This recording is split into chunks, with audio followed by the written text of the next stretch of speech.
Bonjour et bienvenue à une nouvelle capsule éthérique de Montréal Hanté. Je suis votre hôte Dr Mam et aujourd'hui nous vous parlons de l'ancien hôtel Windsor.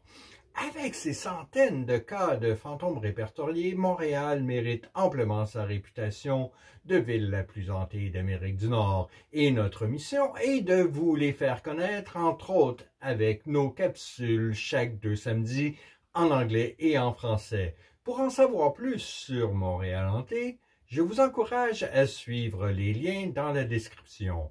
Et maintenant, parlons fantômes.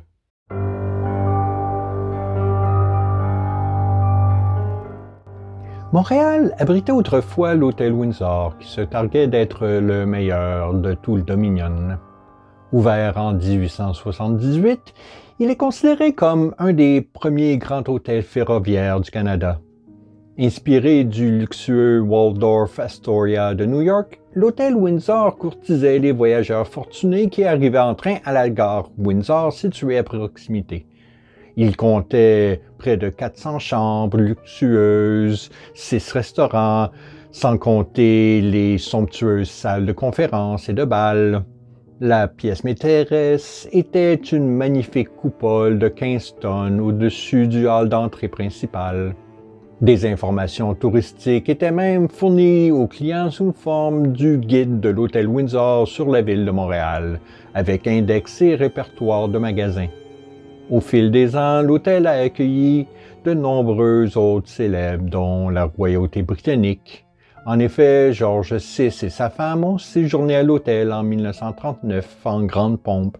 Lors d'un banquet d'État, le maire de Montréal, Camille Lienhoud, a prononcé un discours célèbre dans lequel il a dit au couple royal « I thank you from the bottom of my heart for coming, and my wife thanks you from her bottom too. » Parmi les autres invités célèbres, citons Sarah Bernard, Rudyard Kipling, John F. Kennedy, Winston Churchill et Oscar Wilde.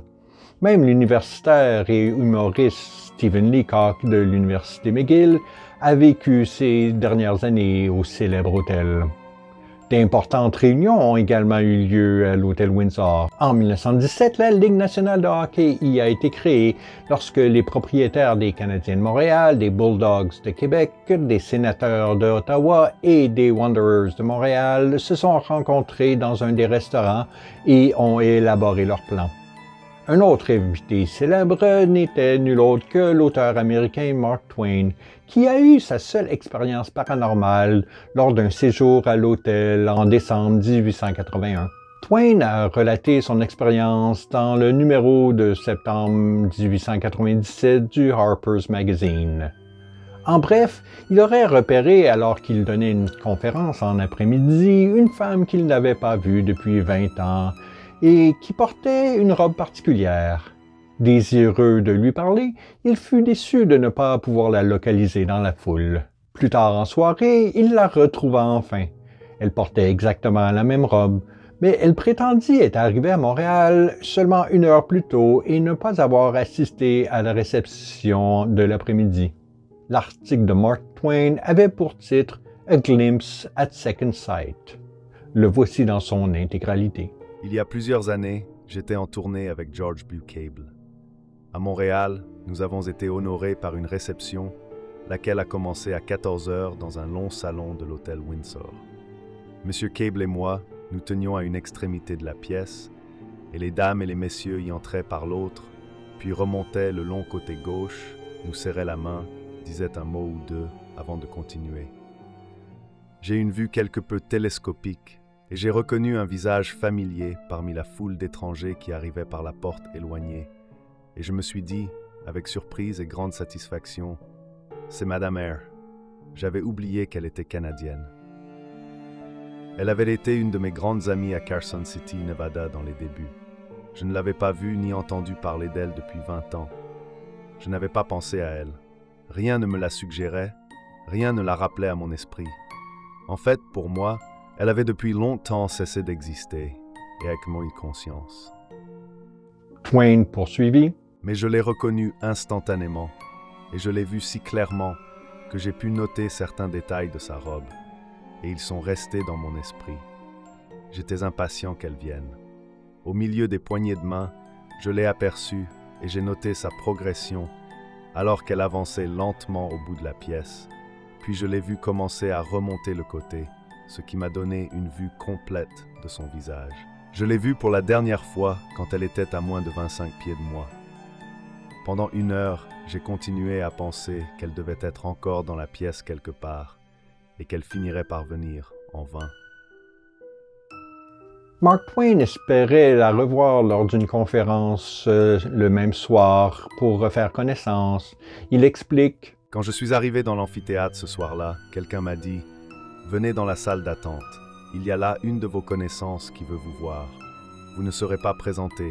Vous devez faire la reconnaître, sans aide si vous le pouvez. » Je me suis dit « C'est Madame R, je n'aurai pas de problème. » Il y avait peut-être 10 dames présentes, toutes assises.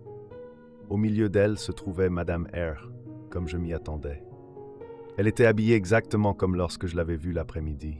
Je me suis avancé, lui ai serré la main, l'ai appelée par son nom et lui ai dit « Je vous ai reconnu dès votre apparition à la réception de cet après-midi. » Soudain, il y eut un moment gênant entre eux. Elle a eu l'air surpris et a dit « Mais je n'étais pas à la réception. Je viens d'arriver de Québec et je ne suis pas en ville depuis 1 heure. » C'était à mon tour d'être surpris maintenant. J'ai dit « Je n'y peux rien. Je vous donne ma parole d'honneur que c'est bien ce que je dis. Je vous ai vu à la réception et vous étiez habillé exactement comme vous l'êtes maintenant. Quand on m'a dit tout à l'heure que je devais trouver une connaissance dans cette pièce, votre image s'est dressée devant moi, robe et tout, exactement comme je vous avais vu à la réception. Ce sont les faits. Elle n'était pas du tout à la réception, ni même à proximité, mais je l'y ai vue, néanmoins, et de la façon la plus claire et la plus nette. Je peux en faire le serment. Twain était déconcerté, il continue. Comment expliquer cela? Je ne pensais pas à elle à ce moment-là. Je n'y avais pas pensé depuis des années. Mais elle pensait à moi, sans aucun doute.